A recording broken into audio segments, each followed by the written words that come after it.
మతానికంటే భారతీయతే ప్రధానం. మౌలానా అబుల్ కలాం ఆజాద్ సందేశం నేటికీ ప్రతిధ్వనిస్తుంది. భారత స్వాతంత్ర సమరంలో ప్రముఖ నాయకుడు, పండితుడు మౌలానా అబుల్ కలాం ఆజాద్ చెప్పిన మాట ప్రతి భారతీయుడు, హిందువు అయినా ముస్లిం అయినా ముందుగా భారతీయుడే అనే మాటలు ఇప్పటికీ భారత జాతీయతపై జరుగుతున్న చర్చలకు దిశానిర్దేశకంగా నిలుస్తున్నాయి. రెండు దేశాల సిద్ధాంతాన్ని ఆయన కైనంగానే వ్యతిరేకిస్తూ హిందువులు ముస్లింలు శతాబ్దాలుగా పంచుకున్న భాష, సాంస్కృతిక సంప్రదాయాలు, కళలు, జీవన విధానమే నిజమైన భారతీయతకు పునాది అని గట్టిగా వాదించారు.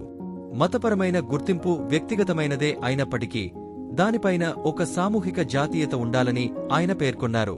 ఇస్లాం సహా అన్ని మతాల మూలసారాంశంలో న్యాయం, కరుణ, ధర్మమున్నాయని ఆయన దేశ ప్రజలకు సందేశం ఇచ్చారు.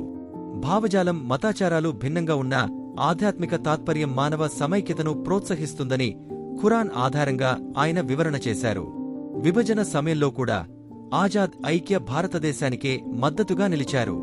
స్వాతంత్ర్యం అనంతరం తొలి విద్యామంత్రిగా పనిచేసిన ఆయన లౌకిక మరియు బహుళత్వ భారతానికి అనుగుణంగా విద్యా వ్యవస్థకు పునాది వేశారు. ఐఐటీలు, యూనివర్సిటీ గ్రాంట్స్ కమిషన్, సాంస్కృతిక అకాడమీలు ఆయన దూరదృష్టికి నిదర్శనాలు.